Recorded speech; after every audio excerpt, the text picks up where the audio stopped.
The carriage wheels crunched against the frozen gravel drive with a sound like breaking bones, and Lady Catherine Winthrop drew her fur-lined cloak tighter against the January cold that seemed to seep through the very walls of the approaching edifice. Ashmore Hall rose before her like a monument to faded glory, its grey stone facade weathered by centuries of English winters, its windows reflecting the pale afternoon light with all the warmth of polished steel. She had studied her reflection in those same windows during her brief courtship, if one could call 3 formal meetings arranged by solicitors a courtship, and had seen in them the truth she had tried so desperately to ignore. She was not coming here as a bride cherished and chosen, but as a transaction completed, a ledger balanced, a solution to problems spoken of only in hushed tones behind closed doors. The estate grounds stretched endlessly in every direction, barren trees clawing at the colourless sky, the gardens long surrendered to winter's grip, and Catherine thought how fitting it was that she should arrive in this season of death and dormancy to a house that felt as though it had forgotten the very concept of spring. As her carriage drew to a halt before the grand entrance, she caught sight of him, the Duke of Ashmore, standing at the top of the stone steps, with the rigid posture of a man facing execution rather than matrimony. Even from this distance, she could see the set of his jaw, the aristocratic angles of his face that might have been handsome had they not been carved from such apparent ice, and the dark coat that hung upon his frame with the precision of duty rather than the ease of comfort. He descended the steps with measured grace as a footman opened her carriage door, and when he offered his hand to assist her descent,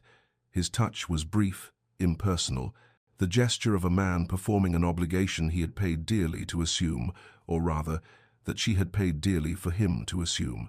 For was it not her father's merchant fortune that had purchased this ancient title, this crumbling estate, this man who looked at her now with eyes the colour of a winter sky, and just as welcoming? "Lady Catherine," he said, his voice a low baritone that carried neither warmth nor particular coldness, merely the neutral tone of formal acknowledgement. "Welcome to Ashmore Hall. I trust your journey was not unduly taxing." She murmured something appropriate, watching as her trunks were unloaded, containing her trousseau and her hope, the latter packed more carefully than the former, wrapped in layers of determination that perhaps an arrangement begun in necessity might yet transform into something resembling contentment, if not love. The ceremony itself took place that very evening in the estate's chapel,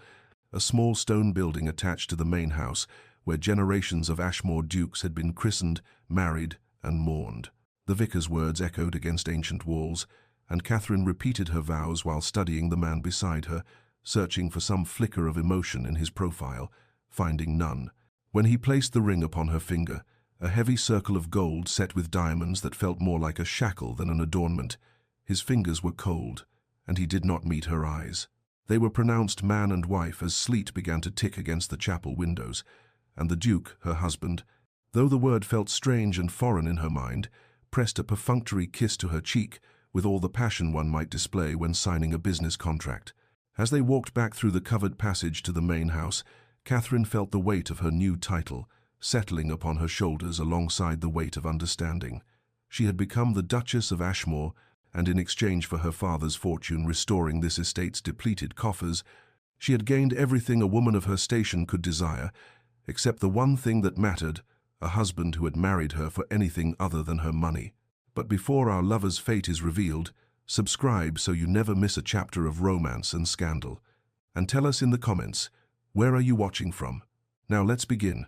Weeks passed in a silence so profound that Catherine began to measure time not by the calendar, but by the hollow echo of her own footsteps, traversing the endless corridors of Ashmore Hall, each room she explored, revealing further evidence of the decay. Her father's money was meant to arrest wallpaper, peeling like skin from ancient walls, furniture draped in cloth like corpses awaiting burial, portraits of stern-faced ancestors whose eyes seemed to judge her merchant blood as insufficient payment for their descendants' pride. The Duke attended to estate business with a dedication that seemed designed specifically to avoid her presence, appearing only for dinner each evening, where they sat at opposite ends of a table long enough to seat 20, making stilted conversation about the weather, the quality of the meal, anything except the yawning chasm between them that no amount of polite discourse could bridge. She tried, in those early weeks, to engage him in discussions of substance, asking about the estate's history, expressing interest in his plans for its restoration, offering observations about improvements that might be made, but each attempt met with the same courteous deflection, his answers brief and formal, his attention already drifting toward whatever ledger or correspondence awaited him in his study, until she learned to remain as silent as he preferred, pushing food around her plate while the candles burned low and the servants moved like ghosts between them. The household staff regarded her with a pity that burned more than any open disdain could have, their kindness somehow emphasizing her isolation rather than alleviating it. Mrs. Hendricks, the housekeeper, would pat her hand with maternal sympathy when showing her the still room or the linen closets, and young Mary, assigned as her lady's maid, often had tears in her eyes when helping Catherine undress after another silent dinner, as though witnessing a tragedy unfold in slow motion. It was Mary who let slip the true extent of the estate's financial ruin, speaking of creditors who had threatened seizure before Catherine's dowry arrived like salvation, of servants let go and pensions unpaid, of the Duke's father, who had gambled away 3 generations of careful stewardship in a decade of reckless indulgence, leaving his son to inherit nothing but debt and the crushing weight of a title that demanded maintenance of appearances that could no longer be afforded. Catherine discovered the evidence herself when exploring the East Wing, finding rooms stripped of their contents, rectangular shadows on walls where paintings had hung before being sold, empty display cases that once held family silver, and she understood then the full measure of what her money had purchased, not merely a title for herself, but survival for this man who walked these halls like a prisoner serving a sentence he had not deserved. He came to her chamber on precisely 3 occasions during those first weeks,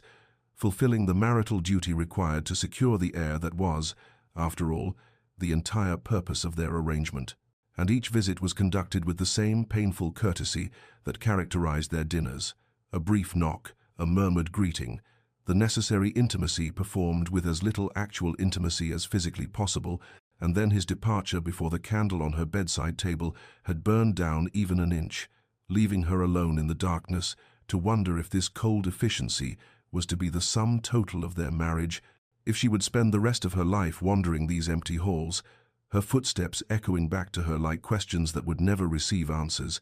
a duchess in title, but in truth merely another piece of furniture purchased with her father's merchant, gold, decorative and useful, but ultimately unloved. Spring arrived at Ashmore Hall with a gentleness that seemed almost apologetic after the harshness of winter, crocuses pushing through the thawing earth in delicate clusters of purple and white,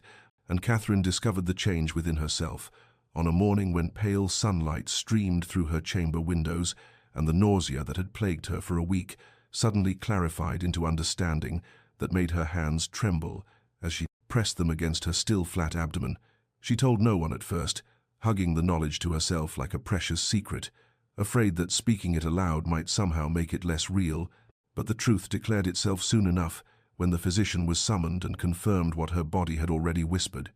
She was carrying the Duke's child, the heir that was the entire purpose of their arrangement,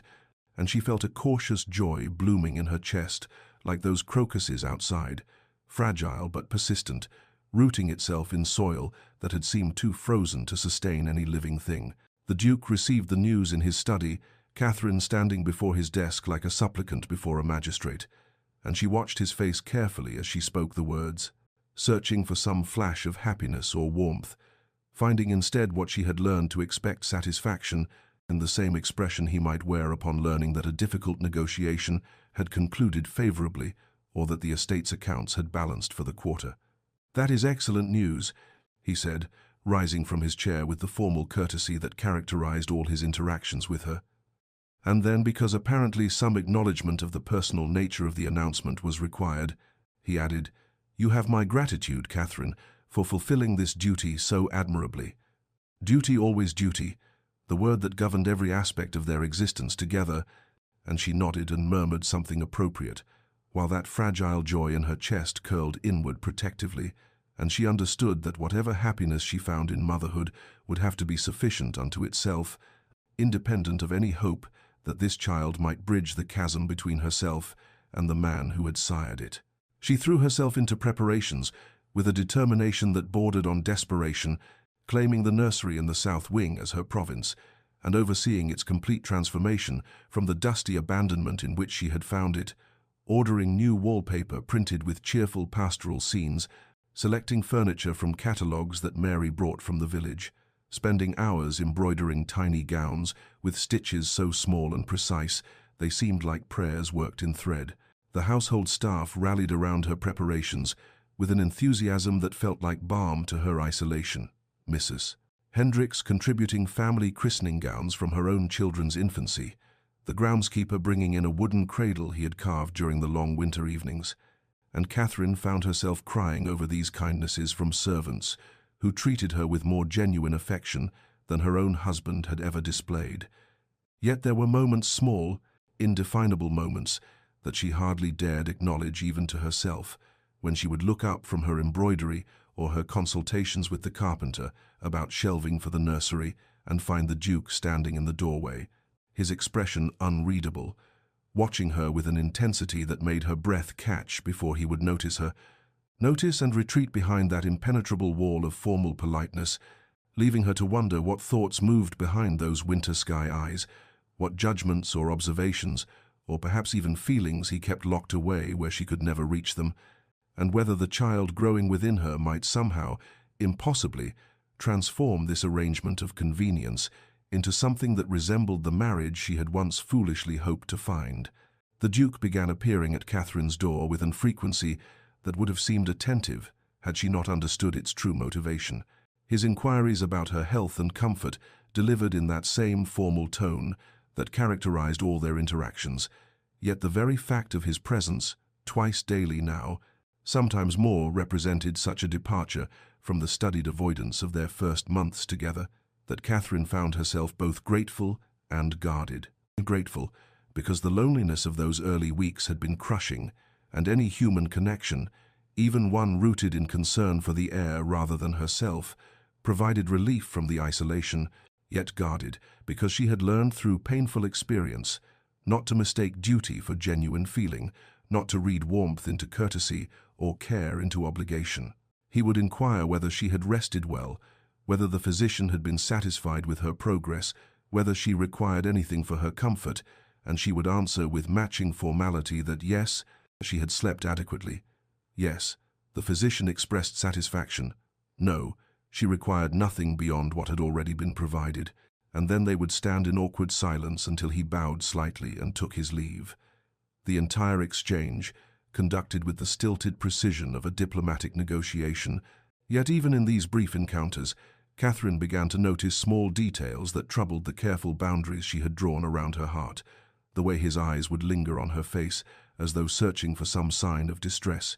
she might not verbally acknowledge, the tension in his shoulders that suggested his concern was not entirely the detached interest of a man monitoring a valuable investment, and the half-aborted gesture when she once stumbled slightly on the threshold, his hand moving toward her elbow before he caught himself and resumed his formal posture. She found him in the nursery one evening as April surrendered to May, discovered him standing before the window where the last light gilded the pastoral wallpaper she had so carefully selected, and the shock of finding him in this space she had claimed as peculiarly her own made her pause in the doorway, suddenly conscious of the intimacy of this room with its half-finished embroidery draped over the chair and the tiny gowns laid out on the dressing table for her inspection. "Your Grace," she said, and he turned with an expression she could not quite interpret, something almost vulnerable in his face before the familiar reserve descended like a curtain. "Forgive the intrusion," he said, though he made no move to leave, his gaze traveling over the transformations she had wrought in this space, the evidence of her hopes made manifest in fabric and furniture and careful decoration. "I wished to see. That is, I wanted to ensure that everything was adequate." The word hung between them, so insufficient for what surrounded them, and Catherine moved into the room slowly, as one might approach a skittish horse, afraid that any sudden movement might send him fleeing back to the safety of his study and his ledgers. "It is more than adequate," she said quietly, and then, because something in his face invited honesty, added, "It is everything I could wish for our child." She saw him flinch slightly at the possessive pronoun, "our child," as though the words carried weight he had not anticipated, and for a moment something passed between them in that golden light, something that felt almost tender, a recognition that whatever the nature of their arrangement, they were bound together in this creation of new life. But then he cleared his throat, and the moment fractured like glass, and he was bowing again, murmuring something about not disturbing her further, and she was alone once more among the tiny gowns and carefully embroidered hopes, wondering what might have been said if either of them had possessed the courage to speak beyond the confines of duty and propriety that governed their every interaction. Summer arrived with a warmth that transformed Ashmore Hall into something Catherine had not imagined during those frozen months of winter. Honeysuckle, climbing the garden walls, and roses blooming in profusion along the southern terrace, and with the season came subtle changes in the Duke's behavior that she observed with the careful attention of someone who has learned not to trust surface appearances, yet cannot quite suppress the dangerous whisper of hope. He began appearing at her chamber door each morning just after breakfast, dressed for riding but carrying himself with a hesitancy that seemed at odds with his formal bearing, and he would inquire always with that maddening politeness whether she might wish to accompany him on a brief walk through the grounds, claiming with a physician's authority she suspected he had invented that fresh air and gentle exercise were beneficial for the child. And though Catherine recognized these invitations as stemming from his concern for the air rather than any desire for her company, she found herself accepting because the alternative was another day spent alone, with only her thoughts and her embroidery, and the careful management of hope that threatened constantly to overflow its banks. Their conversations during these walks remained stubbornly superficial, discussions of the weather and the estate's grounds, and the progress of various repair projects he had undertaken, yet the simple fact of his presence beside her, the sound of his voice speaking of mundane things, the occasional brush of his sleeve against hers on the narrow garden paths, these small contacts accumulated like drops of water, slowly filling a vessel Catherine had believed permanently emptied, and she warned herself sternly against reading meaning into courtesies that were nothing more than a man's reasonable concern for the vessel carrying his heir. Yet her treacherous heart refused to heed these warnings. She began noticing other changes that she could not so easily dismiss as duty toward the child books appearing on the table beside her favorite chair in the morning room, volumes of poetry and philosophy that matched interests she had mentioned only once in passing during their stilted dinner conversations, and her favorite foods appearing with increasing frequency at table. Despite her certainty, she had never explicitly stated these preferences. Small observations the Duke must have made and acted upon without announcement or acknowledgement,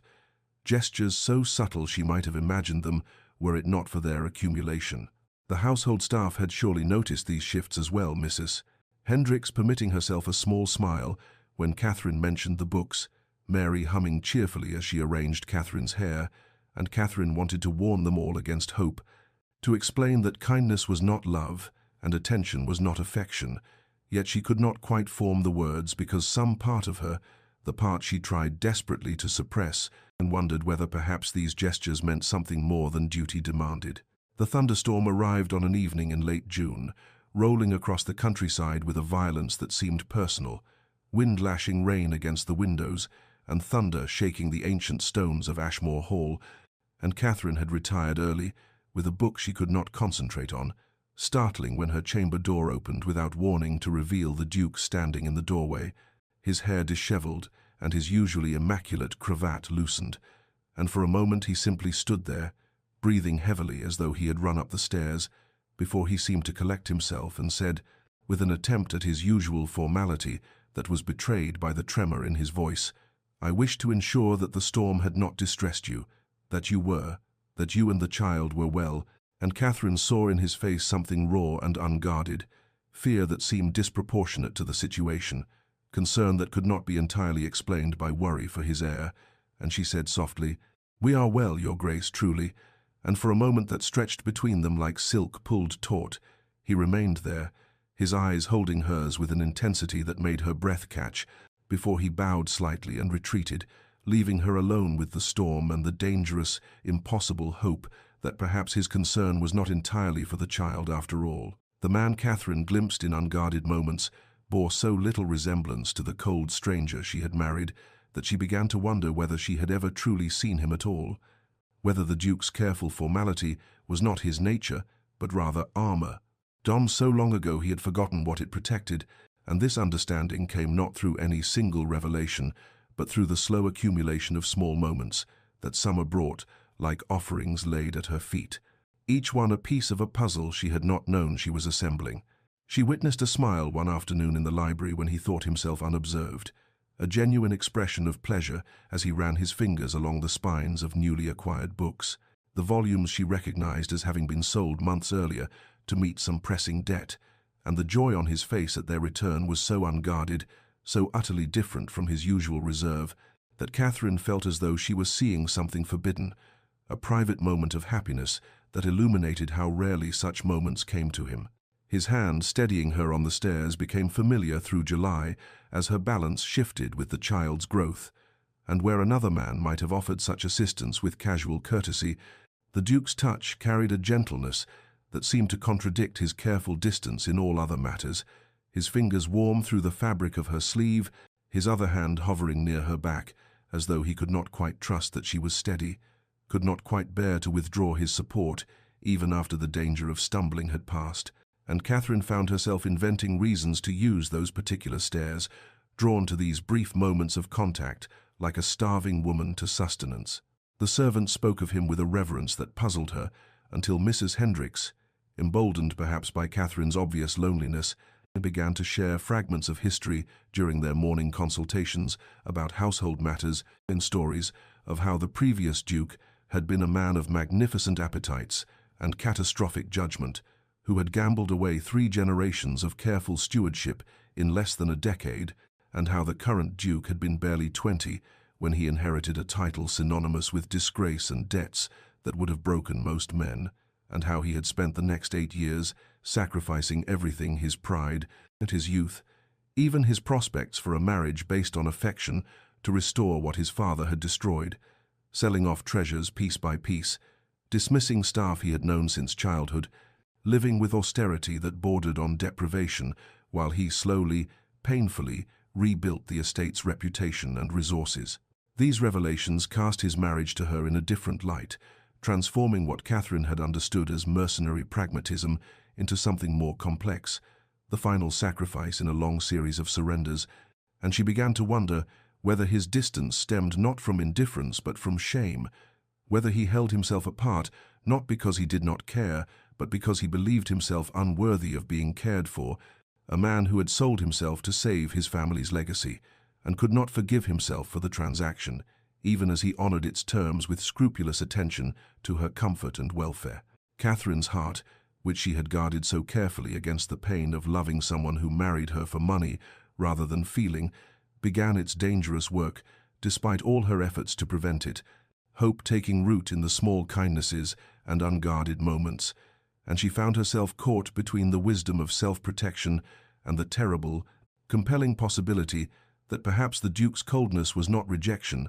but rather the desperate restraint of a man who believed he had no right to warmth, no claim to affection beyond what duty demanded, and she did not know which would hurt more, to continue believing herself unloved, or to hope that beneath his careful distance lay feelings he would never permit himself to express. The evening arrived with that peculiar golden quality late summer sometimes offers as compensation for its impending departure, the sun hanging low over Ashmore's gardens and casting long shadows across the rose beds where Catherine had taken to walking in the cooler hours, finding solace among the blooms that asked nothing of her except admiration, and she was examining a particularly lovely specimen, pale pink petals edged with deeper rose, when she became aware of the Duke's presence behind her, his approach so quiet she might not have noticed had the evening birds not suddenly ceased their singing, and when she turned she found him standing at the garden gate with an expression she could not decipher, and something between resolve and resignation, and he said, his voice carrying an odd formality even in this informal setting, "Might I join you, Catherine?" using her given name so rarely that the sound of it from his lips made her breath catch, and she nodded, unable to trust her voice, watching as he approached with that careful grace he brought to all his movements, though she noticed a tension in his shoulders that spoke of some internal struggle, and for several moments they stood together in silence, ostensibly admiring the roses, though Catherine was acutely conscious of every breath he took,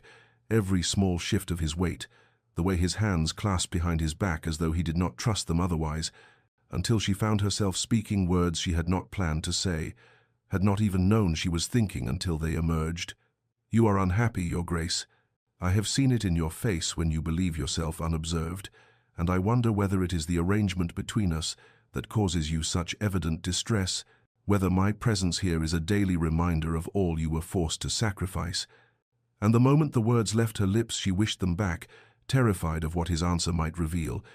yet unable to continue existing in this state of careful ignorance.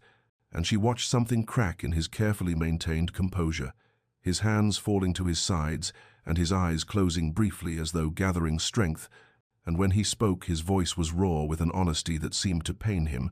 "You mistake the cause of my unhappiness entirely, though I suppose I have given you no reason to understand the truth, have given you nothing but distance and duty when you deserved." He paused, seeming to struggle with words that came with obvious difficulty. "You speak of sacrifice, but you understand nothing of what I have truly surrendered, nothing of the weight I carry each day knowing that I purchased you like property,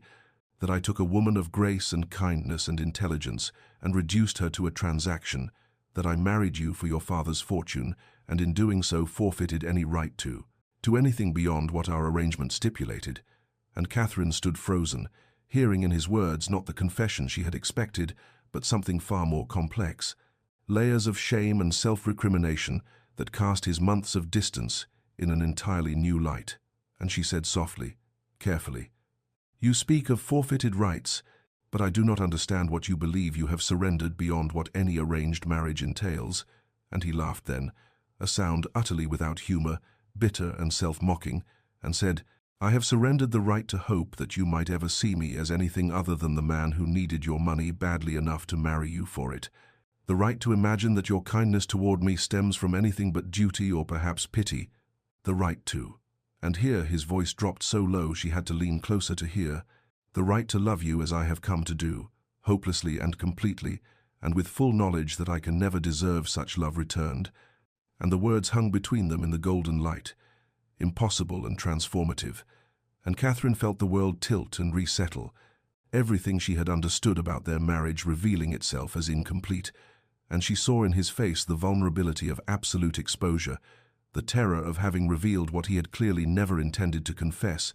And then he was withdrawing, physically and emotionally, stepping back and saying with a desperate attempt at his usual formality, "Forgive me, I should not have spoken so. I have distressed you when you require peace and calm for the child's sake. Please forget my words. I will." But Catherine reached for his hand before he could retreat entirely, her fingers closing around his with a boldness born of sudden understanding, and though she did not yet trust herself to name what she felt, what was blooming in her chest like the roses surrounding them, she held his gaze and said, "Do not ask me to forget what may be the only true words you have ever spoken to me." And they stood there as the sun descended, and the garden grew cool around them, connected by her hand on his, and by the fragile, terrifying possibility that perhaps neither of them was as alone as they had believed. Catherine understood in the days following their encounter in the garden that she had been engaged in a magnificent act of self-deception, telling herself that she remained emotionally uninvested in their marriage, while her heart had been conducting its own quiet rebellion, falling in love with her husband through the accumulated weight of small kindnesses and unguarded moments. And his confession had not created her feelings, but rather illuminated what had been growing in secret, like bulbs planted in darkness that suddenly break through soil into sunlight, and she found herself caught in a peculiar torment of knowing he loved her while believing she could never truly return such feeling. It could never convince him that her love was not born of gratitude or duty, but of genuine affection for the man she had discovered beneath his armor of formality. And the impossibility of bridging this gulf of mutual unworthiness seemed almost cruel in its symmetry. Two people who loved each other yet could not believe themselves worthy of being loved, circling each other like celestial bodies held apart by forces neither could control. She lay awake through long nights wrestling with the knowledge that lived now in her chest, like something with weight and substance, examining it from every angle, as though she might discover some truth she had missed, some way forward through the maze of their misunderstanding. But every path seemed blocked by the original sin of their arrangement, the fact that he had married her for money and she had accepted knowing herself purchased, and how could love built on such foundation ever be trusted? How could either of them believe the other's professed feelings were not somehow distorted by guilt or obligation, or the simple human need for warmth in proximity? And yet when she recalled the rawness in his voice as he spoke of forfeited rights, the vulnerability in his eyes as he confessed what he clearly never intended to reveal, she could not dismiss his words as anything less than truth, painful and absolute. And this certainty warred with her conviction that he deserved better than a merchant's daughter who brought nothing to their union but gold. That his confession had been born of some temporary weakness he would surely come to regret. Autumn arrived early that year, or perhaps Catherine simply noticed its coming with greater acuity, attuned now to symbolism and metaphor in ways she had not been before, and she watched the garden where he had spoken begin its slow transformation from abundance to rest, the roses dropping petals like tears, the leaves turning colors that seemed almost violent in their beauty, as though nature itself was demonstrating how endings and beginnings existed in perpetual conversation. And she found herself touching the place on her abdomen where the child grew, speaking silently to this life she carried, promising to be enough, to provide enough love to compensate for all the complications and sorrows of the adult world. And she decided with a resolution born of desperation that she would be content with whatever pieces of himself the Duke chose to share, that she would not burden him with her own impossible feelings, that friendship and partnership would be sufficient, even as her traitorous heart insisted otherwise, whispering that perhaps, given time and patience, they might find their way through the labyrinth of shame and unworthiness into something resembling grace, though she did not permit herself to hope too openly, did not dare to imagine a future where love existed without the shadow of their arrangement, darkening every tender moment. And so she moved through the shortening days with this knowledge held close and secret, loving him quietly while he loved her from his own careful distance, two people bound by law and circumstance, and the child growing between them, caught in a tragedy of their own making, unable to bridge the small, impossible space that separated lonely from beloved. The change came on a morning when autumn had fully settled over Ashmore, the air carrying that particular crispness that spoke of summer's absolute surrender, and Catherine woke with a sensation she could not immediately identify, something not quite pain, but a wrongness in her body that made her lie very still, as though stillness itself might prevent whatever was beginning from continuing. And when she rose finally and saw the stain on her nightdress, she understood with a terrible clarity that the thing she had most feared was announcing itself, and her cry brought her lady's maid running, the girl's face draining of color at what she saw, and within the hour the household had transformed from its usual ordered calm into barely suppressed chaos. Mrs. Henderson, the housekeeper, dispatching footmen for the midwife, and then the doctor, when the midwife's expression grew grave, and Catherine found herself confined to bed by forces both physical and authoritative, the pain that had begun as wrongness now sharpening into something with edges and insistence. And through the fog of her mounting fear, she became aware of the Duke's presence, not in her chamber where propriety forbade him, but in the corridor beyond, and she could hear his voice though not his words, the tone of it carrying a barely restrained urgency that might have comforted her had she not been so terrified. And the midwife spoke in soothing platitudes that fooled no one, her capable hands performing examinations while her face revealed what her words concealed, and the doctor, when he arrived, brought with him an air of grave concern that settled over the room like a pall, and he conferred with the midwife in whispers Catherine strained to hear but could not decipher, and all the while the wrongness in her body intensified, and her child, who had been moving with such vigorous life, now ominously still, and she found herself bargaining with God or fate, or whatever force governed such things, promising anything, everything, if only this could be stopped, if only she could return to yesterday when her greatest concern had been the impossible distance between herself and her husband. And she heard through the door the Duke's voice rising in a tone she had never heard from him, demanding to be admitted, demanding to know what was happening, and Mrs. Henderson's firm refusal, followed by his acquiescence, though she could hear his pacing, the steady rhythm of his boots on the corridor floor, like a heartbeat external to her own body, And as the day wore on and the autumn light through her windows turned from gold to grey, the sky darkening with clouds that built themselves into towers of slate and iron, and the wind began to rise, pressing against the old windows until they rattled in their frames, and the first drops of rain struck the glass like accusations, and Catherine understood that nature itself was reflecting the catastrophe unfolding within her body, the storm gathering outside mirroring the one tearing through her flesh, and she could hear the servants moving through the house with hushed urgency, their whispers carrying through walls that seemed suddenly thin as paper, and still the Duke paced beyond her door, his vigil unbroken, and once when she cried out he tried again to enter, and she heard the doctor's stern refusal, and then his voice, ragged with something that might have been anguish, saying, "Tell her I am here, tell her I am not leaving." And the words reached her through her fear and pain like a lifeline thrown across dark water, and she held to them as the storm outside intensified, and the crisis within her body moved toward its inevitable conclusion. The loss came with the thunder, or perhaps that is only how Catherine would remember it afterward, the way memory conflates the physical and the metaphorical until they become indistinguishable, but in the moment there was only pain that transcended anything she had imagined possible. A tearing sensation that seemed to split not just her body, but her very conception of herself, and through the roaring in her ears, she heard voices speaking in tones that communicated what words could not, the midwife's murmured prayers, the doctor's terse instructions, and somewhere beyond the door the Duke's voice raised in something between demand and supplication, and then the pain reached a crescendo that dragged from her throat a sound she did not recognize as her own,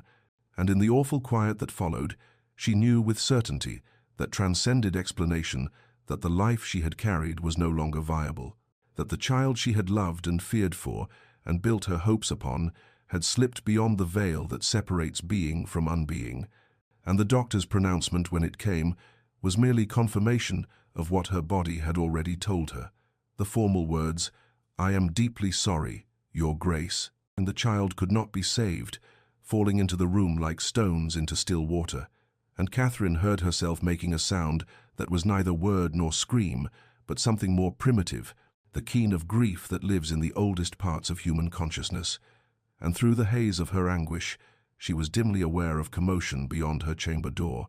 the Duke's voice brooking no refusal, and then he was there, despite all propriety and protocol, pushing past the doctor's protests to reach her bedside,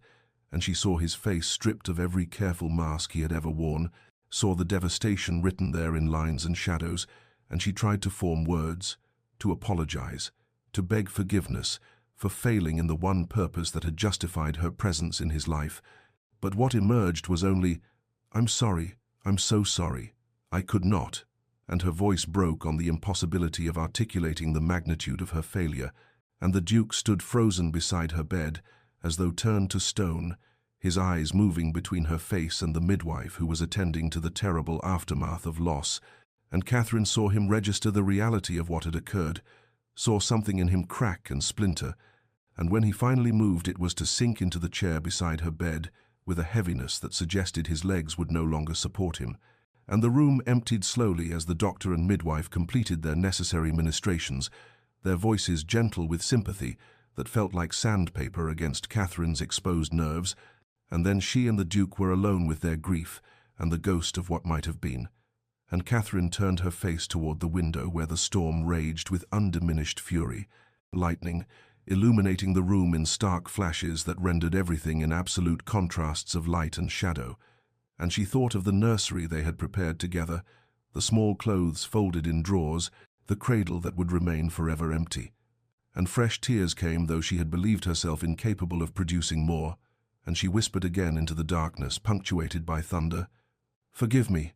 I have failed you. I have failed in everything," her words barely audible but carrying in them the weight of absolute desolation, the certainty that she had lost not only the child but any claim to her husband's regard.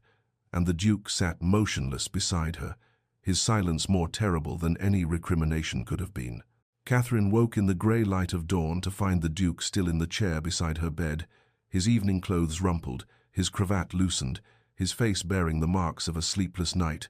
and she realized with dull surprise that he had not left her chamber at all, that he had maintained his vigil through the entire dark hours, while she had drifted in and out of fevered sleep, haunted by dreams of empty cradles and accusatory silence, and when he saw her eyes open, he leaned forward with an intensity that startled her, asking after her pain, her needs, summoning her maid with a peremptory gesture that sent the girl scurrying to fetch water and fresh linens.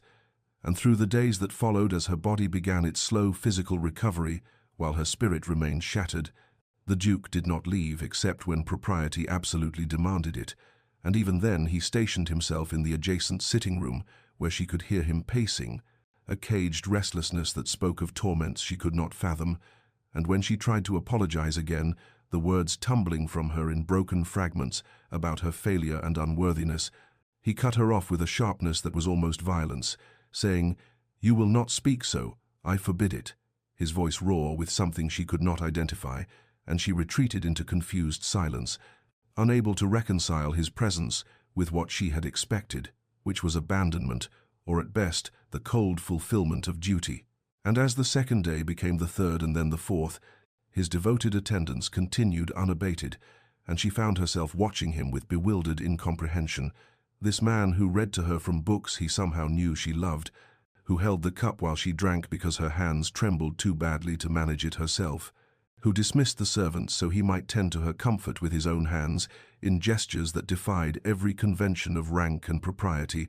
and finally on the fifth day, when her strength had returned enough for coherent thought if not for hope, she gathered her courage and spoke the truth that had been growing in her mind like a terrible certainty, saying, "You should send me away. I have proven myself unequal to the purpose for which you married me. I cannot give you the heir you require." And she watched his face as she spoke, watched for the relief or agreement that would confirm her worthlessness. But instead, she saw his expression transform into something almost savage, and he rose from his chair with such abruptness that it scraped against the floor, and he moved to the window where he stood with his back to her, his shoulders rigid, his hands gripping the windowsill until his knuckles whitened.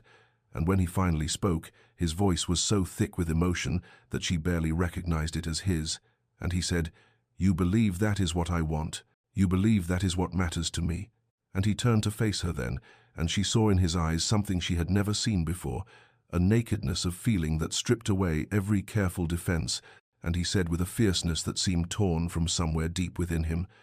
"I care nothing for the heir. Do you understand me? Nothing. When I thought I might lose you, when I stood outside that door listening to your suffering and could do nothing, I would have traded this estate, this title, everything I possess, for your safety." And Catherine stared at him in absolute incomprehension, unable to process words that contradicted everything she had believed about their arrangement, about his feelings, about her place in his life.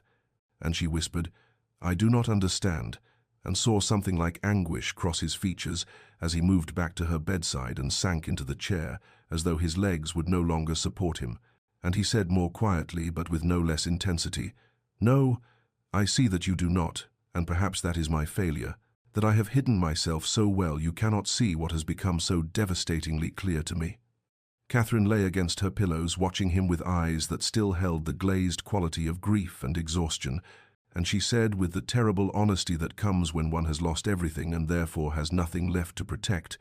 "You need not pretend such concern. I understand the nature of our arrangement. I have always understood it, and I release you from any obligation to feign emotions you do not feel."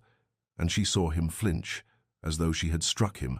saw something in his expression that looked almost like pain, and he rose abruptly and moved to the window again as though he could not bear to face her while speaking. And when his words came, they were low and rough, scraped raw by emotion he no longer attempted to contain, and he said, "You understand nothing, Catherine, nothing at all, and that is my fault, my failure, because I have been a coward who hid behind duty and propriety, when the truth is that somewhere between the spring, when you told me of the child, and the summer when we walked in the gardens, everything changed for me. Duty became something else entirely, became devotion, became a feeling I had no right to claim and did not know how to express." And Catherine felt her heart begin to pound with a painful intensity, felt the careful walls she had built around her hope beginning to crack. But she could not allow herself to believe, could not survive the devastation of misunderstanding him. And she whispered, "What are you saying?" and he turned from the window to face her, and she saw that his eyes were bright with unshed tears. This man who had seemed carved from marble when first she met him, and he said, "I am saying that when I stood outside that door listening to you suffer, when the doctor emerged with his grave face and I thought for one terrible moment that he would tell me you were gone, I knew with absolute clarity that losing the child was not what terrified me. It was losing you, Catherine, you. And I realized then what I had been too blind or too stubborn to admit before, which is that I love you. I love you with an intensity that unmakes me, that renders every careful defense I ever constructed utterly meaningless." And the words fell into the room like stones into still water, sending ripples through everything Catherine had believed about their marriage, about his feelings, about her place in his life, and she heard herself make a sound that was half laugh and half sob, disbelief and desperate hope warring within her, and she said, "But you married me for my dowry, for the estate. You needed an heir. You never wanted." And he crossed to her bedside in 3 swift strides and sank to his knees beside her bed, with a lack of regard for dignity that spoke more clearly than any words could. And he took her hand in both of his, and she felt the tremor in his fingers, and he said, "Yes, I married you for those reasons. I will not lie about our beginning. But Catherine, listen to me. Hear what I am telling you, that somewhere in the months of our marriage, I fell in love with my wife, truly and completely, and I believed myself unworthy of your love in return. Believed you could never feel anything but obligation toward a man who had purchased you so mercenarily, and so I tried to content myself with whatever pieces of yourself you might offer. Tried to hide the magnitude of what I felt, because I had no right to burden you with it." And Catherine stared at him through tears that blurred his features into soft edges, and she felt something breaking open in her chest, something that was not pain but its opposite, the terrible, beautiful ache of hope vindicated, and she whispered, "You love me?" Making it a question because she needed to hear him say it again, needed the confirmation that this was not fever dream or wishful imagining, and he said with fierce certainty, "I love you, Catherine. I love you more than this estate, more than any title or heir, more than my own life, and losing our child breaks my heart, but losing you would have destroyed me entirely." The days that followed became a period of healing unlike anything Catherine had imagined possible, for the Duke did not retreat behind his formal walls once his confession had been made, but instead remained constantly at her side, a presence both tender and unwavering, and she found herself learning the man she had married as though meeting him for the first time, discovering in their long conversations the depths he had kept hidden behind duty's mask, and he read to her in the afternoons when her strength was still too depleted for much activity, his voice transforming poetry and prose into something intimate. And when nightmares came in the dark hours, dreams of blood and loss and empty cradles that jerked her awake, with her heart pounding and tears streaming down her face, he was there to hold her, to whisper reassurances against her hair, to share his own grief over the child they had lost, and she realized with wonder that he mourned not merely an heir but their baby, the life they had imagined, the future that had been stolen, and in sharing their sorrow rather than bearing it in isolation, something shifted between them, a deepening that transcended even the love they had confessed, and as Catherine's physical strength gradually returned through the passing weeks, they took short walks together through the estate grounds, and he spoke to her of things he had never shared before, his father's profligacy and the crushing burden of inherited debt, his determination to restore what had been squandered, his shame at needing her fortune, his fear that she would always see him as the man who had purchased her. And Catherine listened with a heart that ached for all the loneliness he had endured, and she told him of her own journey, how she had fallen in love with glimpses and gestures, how she had believed herself unloved and unlovable beyond her monetary value, and they marveled together at the parallel paths they had walked, each loving in secret, each convinced of their own unworthiness, and gradually through these conversations deep into the night, when the household slept, and they sat together before the fire in her sitting room, Catherine felt something inside her that had broken beginning to knit back together, not into what it had been before, but into something different, something stronger for having been shattered and remade, and the Duke seemed similarly transformed, the rigid formality that had defined him, giving way to expressions of tenderness that grew more natural with practice, the tentative touch of his hand on hers becoming familiar, the way he looked at her shifting from careful guardedness to open devotion, and there were small intimacies that rebuilt hope between them. The morning he brought her breakfast himself and stayed to share it. The afternoon she found him weeping silently in the nursery. They had prepared and went to him without words, simply holding him while he held her. The evening he kissed her forehead, and then her lips with a gentleness that spoke of reverence rather than mere desire. And through all of it, Catherine felt herself emerging from grief, not into forgetfulness, but into a place where sorrow and love could coexist, where loss did not negate hope, and she saw the same transformation in her husband, this man who had revealed himself to be so much more than the cold duke she had married. And as autumn deepened toward winter, and the trees shed their leaves in preparation for dormancy and renewal, Catherine and the duke moved through their shared healing day by day, building something real and lasting from the ashes of tragedy. Winter arrived at Ashmore Hall not with the bitter desolation that had marked Catherine's first months as Duchess, but with a quality of crystalline beauty that seemed to reflect the transformation occurring within the estate's walls.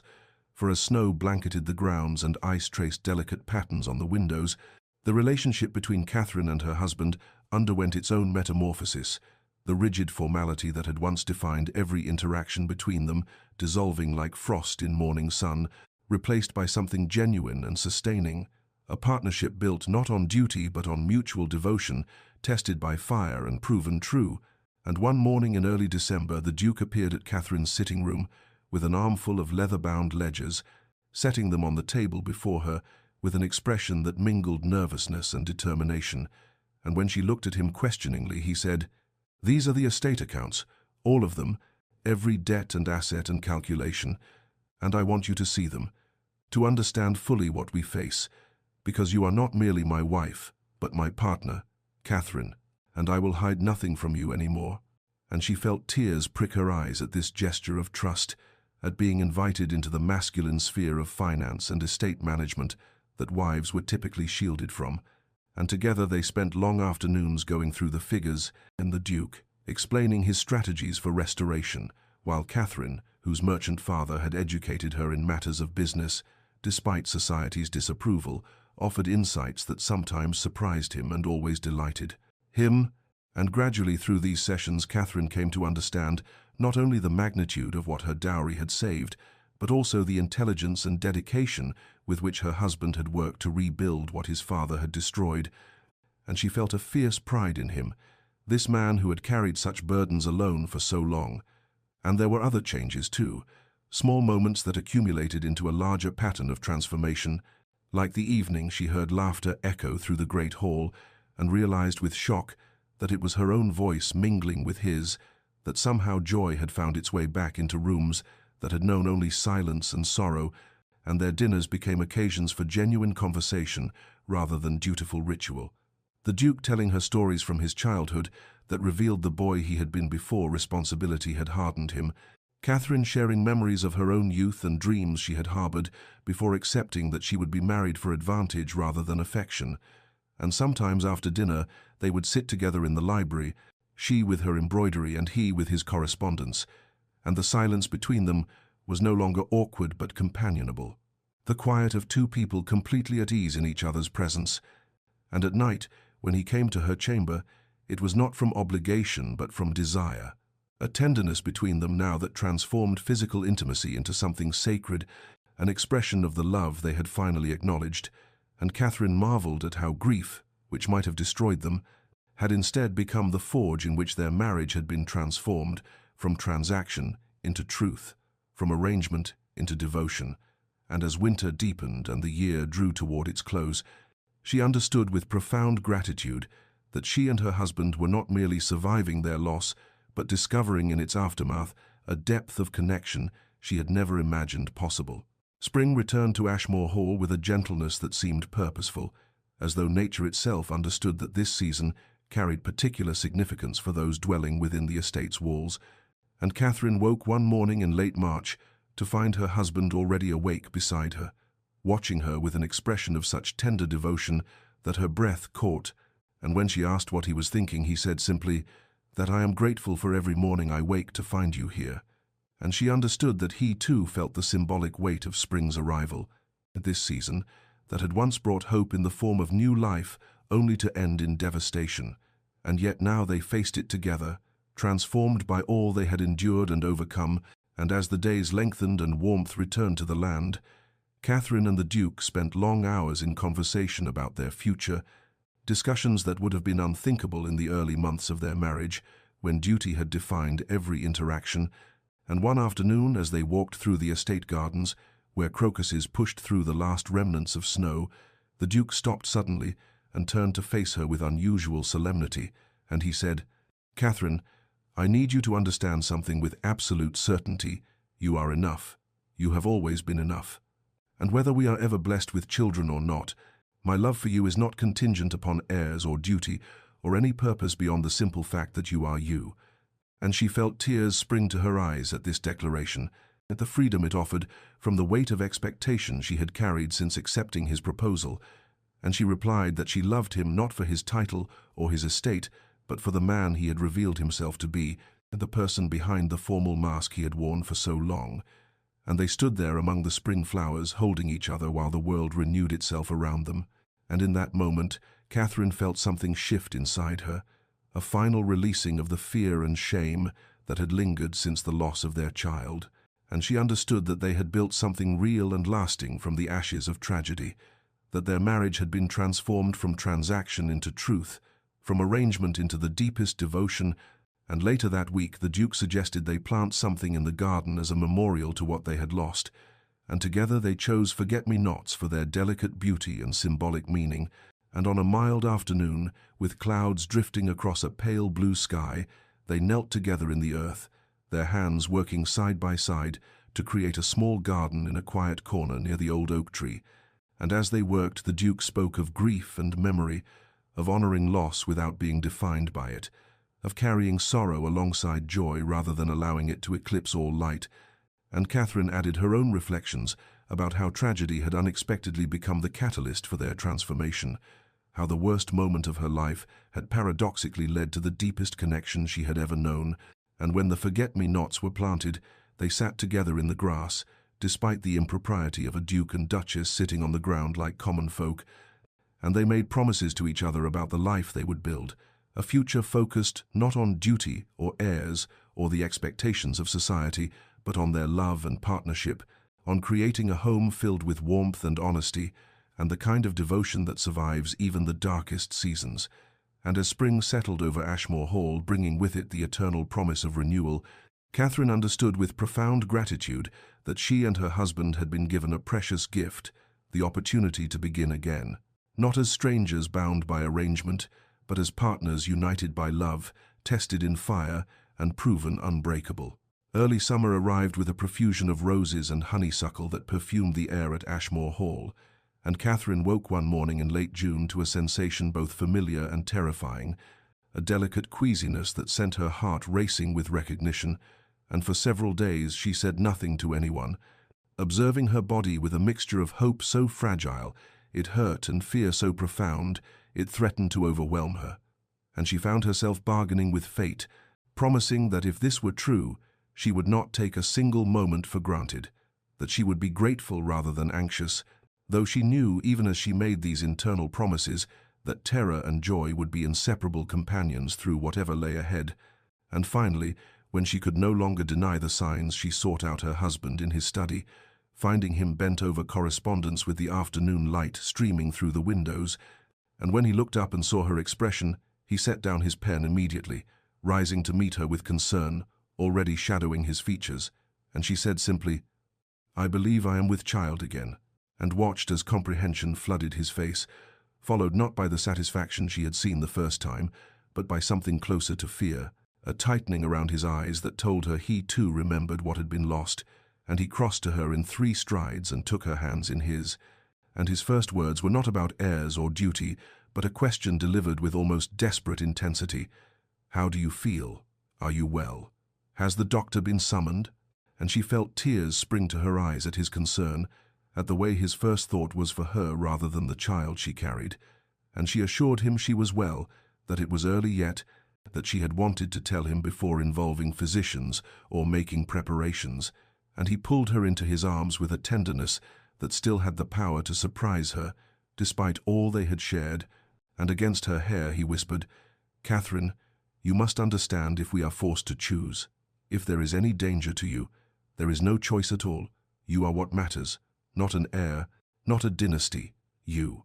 And she felt something inside her chest expand at this declaration, at the absolute certainty in his voice, and she drew back to look at him and saw tears on his cheeks matching her own, and she said, "I am frightened," and he replied, "So am I, terrified beyond measure. But we will face this together, whatever comes.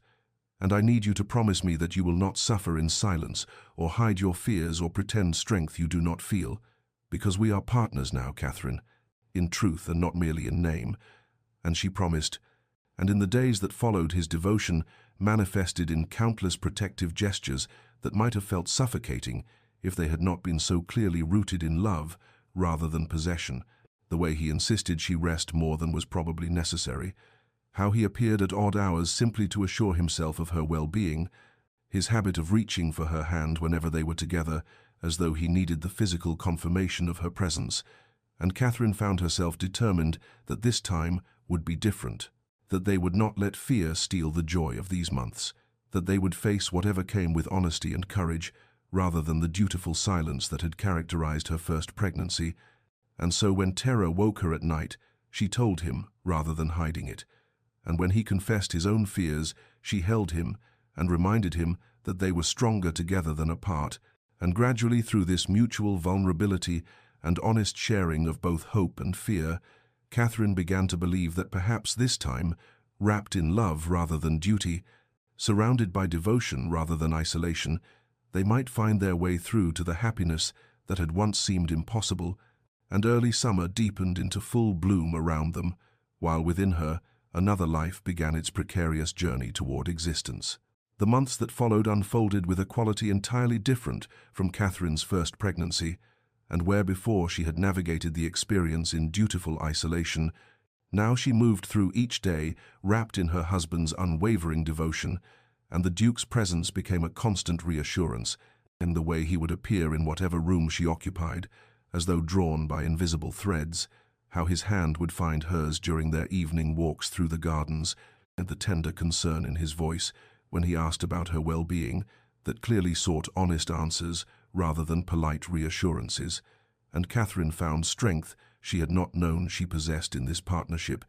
in the knowledge that whatever lay ahead, they would face it together without pretense or protective distance. And as summer deepened into its fullest expression of life and abundance, they made practical preparations for the child's arrival. But these preparations were tempered with emotional honesty about the risks they both understood too well. And one evening in late July, as they sat together in what would be the nursery, the Duke spoke with unusual directness about his fears, confessing that he woke some nights in terror at the thought of losing her, that no heir could ever compensate for such a loss, and Catherine responded with equal honesty that she too carried fear alongside hope, that she thought often of what had been lost but refused to let that memory steal the grace of the present moment, and in this mutual vulnerability their bond deepened into something that transcended even love, becoming a partnership forged through shared joy and shared sorrow, through the understanding that life offered no guarantees, but that facing uncertainty together was infinitely better than facing it alone. And when August arrived with its heavy heat and long twilights, Catherine noticed the subtle changes in her body with gratitude rather than the anxious monitoring that had characterized her first pregnancy, and she felt the first flutters of movement with wonder that she immediately shared with her husband, taking his hand and placing it against her stomach so he too could feel the evidence of life within her, and she watched tears gather in his eyes at this tangible proof of their child, at the miracle and terror of new life. And as the weeks passed, they fell into rhythms of care and connection, morning walks where they spoke of everything and nothing, afternoons when he would read to her while she rested, evenings spent in quiet companionship that required no words, and gradually as summer began its slow transition toward autumn, Catherine felt a shift in her own relationship with fear, understanding that she could not control what would come, but that she could choose how she moved through these months, and she chose hope over anxiety, presence over worry, trust over the illusion of protective detachment. And when the first cool winds of September began to blow through Ashmore Hall, carrying with them the scent of turning leaves and the promise of autumn's arrival, Catherine felt her body tense with memory, remembering too well what had happened when autumn came before. But this time, when she confessed these fears to her husband, he held her close and reminded her that they were not the same people they had been a year ago, that they had been transformed by loss and love, and together they made the conscious decision to honor the approaching season, not with dread, but with acknowledgement that autumn could bring both endings and continuations, that the same season that had witnessed their greatest sorrow might yet witness their greatest joy. And as October arrived with its pageant of color and its crisp mornings and golden afternoons, Catherine and the Duke faced each day with courage drawn from their love, with hope tempered by realism, with the profound understanding that whatever lay ahead they would meet it, not as Duke and Duchess bound by arrangement, but as partners united by devotion tested in fire and proven unbreakable. Late October arrived with mist clinging to the grounds of Ashmore Hall and the last leaves falling from the ancient oaks, and Catherine woke in the early hours of a grey dawn to the unmistakable sensation of labour beginning, a tightening across her belly that sent both anticipation and terror coursing through her veins. And she lay still for several moments, breathing through the contraction, while beside her the Duke slept with one hand resting protectively on her hip, as had become his habit, and when the sensation passed, she gently touched his shoulder, saying his name quietly into the pre-dawn darkness, and he woke instantly with the alertness of someone who had been sleeping lightly, his eyes finding hers immediately as he asked, "Is it time?" And she nodded, watching as he rose swiftly to summon the midwife and doctor, to alert the household staff. And within the hour, her chamber had been transformed into a place of purposeful activity, but through it all the Duke remained at her side despite the midwife's suggestions that he might be more comfortable elsewhere, and he held Catherine's hand through each contraction, his presence an anchor as the hours stretched long and the labour intensified, and there were moments when fear threatened to overwhelm her, when the memories of loss crashed over her like waves, and she gripped his hand with desperate strength, and during these moments he would lean close and remind her to breathe, would tell her she was strong, would promise that whatever happened he was with her and would not leave. And the day passed in a timeless haze of pain and effort, the grey light beyond the windows deepening into afternoon and then evening, and still the Duke remained, his cravat long discarded, his shirt-sleeves rolled back, his face lined with concern and exhaustion that mirrored her own, and the midwife pronounced that things were progressing well, that Catherine was strong, that soon they would meet their child. And as full darkness fell beyond the windows and candles were lit throughout the chamber, Catherine felt the urgent need to push, and the Duke supported her through it, one arm around her shoulders, his voice in her ear providing encouragement and love. And when finally, after one last tremendous effort, she heard the thin, piercing cry of a newborn infant, she collapsed back against her husband's chest, with tears streaming down her face, and the midwife announced with satisfaction, "A daughter, Your Grace, a beautiful, healthy daughter." And Catherine watched through blurred vision as the tiny bundled form was cleaned and wrapped, and then placed in the Duke's arms, and she saw his face transform as he looked down at their child, saw tears spill freely down his cheeks as he examined each tiny feature with wonder, and he whispered, "She is perfect, Catherine, absolutely perfect." And then he was placing the baby carefully in Catherine's arms, and she looked down at the small face, the dark eyes that seemed to look directly at her, the miniature hands that grasped reflexively, and she felt a love so overwhelming it was almost painful. And when she looked up at her husband, she saw the same emotion reflected in his expression, and he leaned down to kiss her forehead with infinite tenderness, saying, "Thank you, my love. Thank you for this gift, for your courage, for surviving, for being here, for everything." And Catherine reached up to touch his face, her own tears mingling with his, and she replied, "We did this together." And as the household staff quietly celebrated below, and the midwife went about her final ministrations, and their daughter slept peacefully between them, Catherine and the Duke sat together in the candlelit chamber, their hands intertwined, their hearts full of gratitude and joy and relief, knowing that they had been given a grace they would never take for granted, that from sorrow had come this perfect joy, that their love had been tested and proven unbreakable, and outside the window the mist lifted and the first stars appeared in the clearing sky like promises of hope fulfilled. 2 years passed like a dream gradually remembered upon waking, and Ashmore Hall in early spring bore almost no resemblance to the cold, crumbling estate that Catherine had first entered as a nervous bride, for now sunlight seemed to fill every corridor, flowers bloomed in vases on tables that had once stood bare, and the sound of laughter echoed through rooms that had known only silence for so many years. And on a bright April morning, Catherine stood in the nursery doorway, watching her husband sit on the floor with their daughter Eleanor, the child's dark curls bouncing as she toddled unsteadily between the Duke's outstretched hands, and each time Eleanor reached him, he would sweep her up with exaggerated celebration that sent peals of delighted laughter cascading through the room, and Catherine felt her hand rest unconsciously on her belly, where new life quickened once more. This third pregnancy, carrying none of the terror of the second and none of the lonely isolation of the first, but instead unfolding with the quiet confidence of a woman who knew herself loved beyond measure. And the Duke looked up and caught her watching, and the smile he gave her held such warmth and devotion that even after 2 years of his open affection, she still felt her breath catch. And he said, "Come join us, my love. Eleanor has nearly mastered walking and insists on demonstrating for her mother." And Catherine crossed the room that had once stood empty and grief-haunted but now overflowed with toys and books and all the beautiful chaos of childhood, and she lowered herself carefully to sit beside her husband, and Eleanor immediately launched herself toward Catherine's lap with the fearless trust of a thoroughly cherished child. And as Catherine gathered her daughter close, breathing in the sweet scent of her hair, she thought of how impossible this happiness would have seemed during those early months of cold formality, how she could never have imagined that the remote Duke who had married her for her dowry would become this devoted husband and tender father. And later that afternoon, as they walked together through the restored gardens, where forget-me-nots bloomed in a carefully tended corner,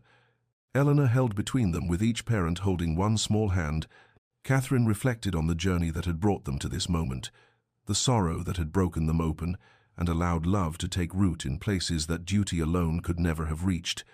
And that evening, after Eleanor had been settled into bed, and they sat together in the drawing-room, where a fire crackled cheerfully, and the account books that the Duke had long ago opened to Catherine's partnership showed an estate restored to prosperity through their combined efforts, he took her hand and said, "I never thanked you properly for saving me." And Catherine looked at him with surprise, asking what he meant, and he replied, "You saved me from a life of isolation and duty, from the cold fortress I had built around my heart, from the belief that I was unworthy of love, and you did it simply by being who you are, by your courage and grace, and willingness to see past my defenses to the man I was too afraid to reveal." And Catherine felt tears gather as she responded, "We saved each other, my love, for I was equally lost before I found you, before I learned that the deepest love often grows in the most unlikely soil, watered by tears as much as joy."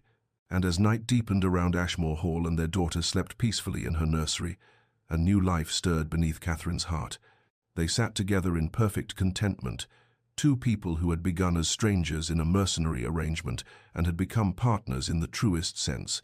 their love forged through patience and tested by sorrow, and emerging stronger and more beautiful than either had dreamed possible. The years continued to unfold with the gentle grace of seasons turning, and Catherine and the Duke grew old together at Ashmore Hall, surrounded by children and eventually grandchildren, their love deepening with each passing year into something so fundamental it became as necessary as breathing. And on quiet evenings they would sometimes walk through the restored gardens and pause by the forget-me-nots that returned faithfully each spring, remembering the child they had lost and acknowledging how that grief had cracked them open in ways that allowed true intimacy to take root. And it was during one such evening as twilight painted the sky in shades of lavender and gold that Catherine turned to her husband and said, "I would not change a single moment of our journey, not even the darkest parts, for they made us who we are." And he had squeezed her hand in silent agreement, both of them understanding that the most profound transformations often occur in the crucible of shared sorrow. Dear listener, perhaps you find yourself in circumstances that seem barren of hope. Perhaps you face arrangements of necessity rather than choice. Perhaps you have known loss that makes you question whether joy will ever return. And if so, then let this story be a gentle reminder that love often arrives not with trumpets and fanfare, but in the accumulated small moments of choosing to remain present, choosing to see beyond surfaces, choosing to risk vulnerability even when every instinct urges protection. The deepest connections are rarely formed in perfect circumstances, but rather in the messy, difficult spaces where two people decide that despite everything, despite disappointment and grief and fear, they will show up for each other with honesty and courage. Catherine and the Duke's love did not erase their sorrow or make their losses somehow worthwhile, for grief is not something to be transcended or traded away, but their willingness to grieve together and to hold each other through the darkness without demanding that either pretend to be stronger than they felt created a foundation more solid than any built on easier ground. So if you find yourself in a season of waiting, in relationships that feel more transactional than tender, in circumstances that seem designed to break rather than build you, do not despair completely, for you cannot know what transformations time and patience and honest presence might work. You cannot predict when duty might soften into devotion, or when the person you thought you knew might reveal depths that take your breath away. Give yourself permission to hope cautiously, to take small risks, to show fragments of your true self even when you are afraid, and give others the grace to do the same. For we are all carrying burdens invisible to outside eyes, all protecting wounds we fear might never heal, all longing for connection while terrified of the vulnerability it requires. May you find the courage to remain open to unexpected grace. May you discover that the most beautiful things often grow in unlikely soil. May you learn that being truly seen in your weakness is worth more than being admired for false strength. And may you know the particular peace that comes from being loved, not despite your flaws, but as a whole person, complexity and contradiction and all. May your nights be filled with rest earned through honest living. May your days hold moments of connection that remind you why courage matters. And may you always remember that transformation, when it comes, arrives quietly through 1,000 small choices, to love anyway, to stay anyway, to hope anyway, even when the outcome remains uncertain. This has been a story from Calm Chronicles, and if these words brought you comfort or contemplation, please like this video, subscribe to our channel for more stories of transformation and hope, and share your thoughts in the comments below. For your reflections add to the collective wisdom we build together, and may you sleep well knowing that the best chapters of your own story may yet be unwritten.